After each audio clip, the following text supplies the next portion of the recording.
Hello students, आज हम करेंगे विराम चिन्ह। विराम चिन्ह को हम इंग्लिश में क्या भी बोलते हैं? पंचुएशंस। पंचुएशंस किस लिए यूज़ किए जाते हैं? किसी भी वाक्य को, किसी भी सेंटेंस को हिंदी ग्रामर में या इंग्लिश ग्रामर में अच्छे से उसको हम सिस्टेमेटिक ढंग से लिख सके, इसके लिए हम विराम चिन्ह का प्रयोग करते हैं। ठीक है। और विराम चिन्ह का अर्थ क्या होता है? रुकना, या अर्थ होता है उसका ठहरना। उसकी परिभाषा क्या होती है? हम परिभाषा देखेंगे। लिखित भाषा में विराम देने के लिए जिन चिन्हों का प्रयोग किया जाता है उन्हें विराम चिन्ह कहा जाता है। जो लिखित भाषा होती है, हम रिटन लैंग्वेज जिसे हम बोलते हैं, रिटन लैंग्वेज में किसी भी चीज़ को, किसी भी सेंटेंस को क्लोज करने के लिए अब फर्स्टली हम क्या करेंगे? पूर्ण विराम। इसको हम इंग्लिश में क्या बोलते हैं? Full stop. और हम हिंदी में इस टाइप से इसको, ये मात्रा है, जो ये डंडा है, ये सेंटेंस के लास्ट में लगाते हैं। ठीक है। और इंग्लिश में हम इसको कैसे लगाते हैं?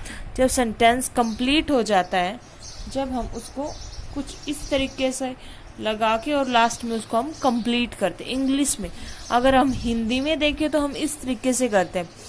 विराम, पूर्ण विराम का प्रयोग वाक्य के अंत में किया जाता है। इससे वाक्य के पूरा होने का पता से हम क्या करते हैं? दुकान खुल गई है।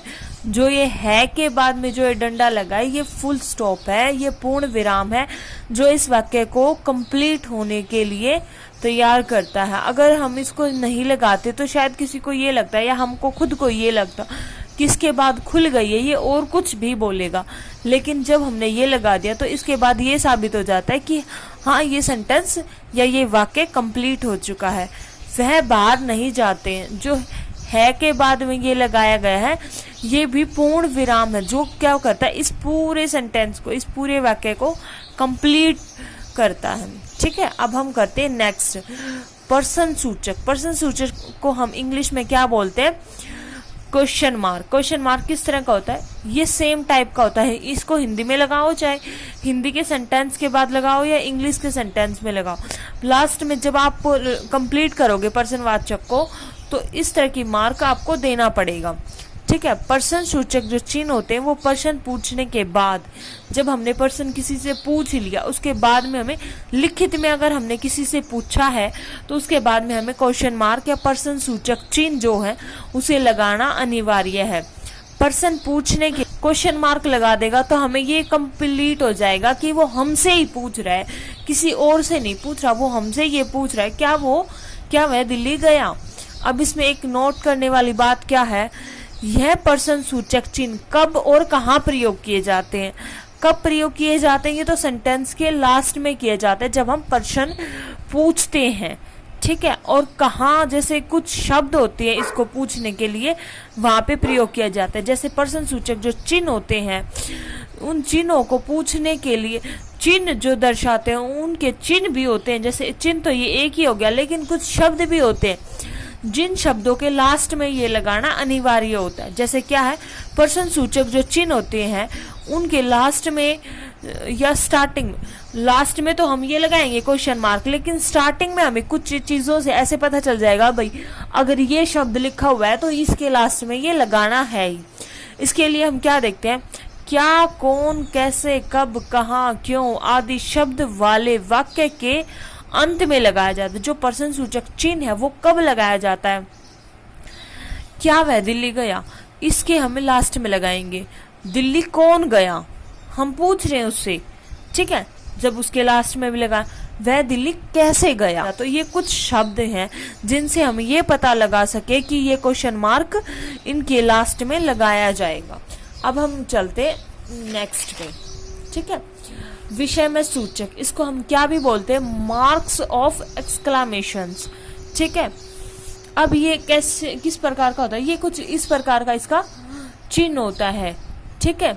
इस चिन्ह का प्रयोग जब कोई भी भाव हमारे मुख से अचानक निकलता है, उस वाक्य के उस भाव को प्रकट करने के लिए वाक्यों में इसका प्रयोग किया जाता है। जैसे हमने कोई भी शब्द लिखी है, अरे तुम कब आए, इससे हमें क्या पता चलता है? खुशी का पता चलता है। अरे तुम कब आए, इसमें हमने क्या दो साइन देखे हैं? एक तो देखा है विषम सूचक, अरे तुम कहाँ, इनके बीच में जो ये शाइन दिख रहा है इसको हम क्या बोलेंगे, विषम सूचक है, जिसे हमें ये पता चलते कि हाँ हम उसको देख के खुश हुए हैं, लेकिन वो कब आए, अरे तुम कब आए। अब हमने उनसे एक क्वेश्चन भी पूछ लिया, तुम कब आए, इसमें जो कब वर्ड है, जो कब शब्द है वो यूज हो रहा है हमें उनसे पूछने के लिए कि तुम कब आए, सुबह आए, शाम को आए, रात को आए, किस टाइम आए थे। तो ये हमने लास्ट में उसको क्वेश्चन मार्क लगा दिया। वाह कितना अच्छा खाना बना है, ये जो हमने लगाया विषय में सूचक, ये हमें उसकी अच्छाई के लिए लगाया। ये लास्ट में कंप्लीट हो गया सेंटेंस, या ये वाक्य जब कंप्लीट हो जाता है, जब हम उसके लास्ट में देखो ये लगाया हमने, ये क्या है, पूर्ण विराम है, जो इस जो कंप्लीट सारा और जो एक कंप्लीट सेंटेंस के लास्ट में जो पूर्ण विराम लगा है, ये किस चीज को एक्सप्लेन कर रहा है, ये एक्सप्लेन कर रहा है कि ये जो सेंटेंस है, जो ये वाक्य है, ये कंप्लीट हो चुका है। ठीक है। अर्धविराम, अर्धविराम को हम क्या बोलते हैं, सेमीकोलन भी बोलते हैं।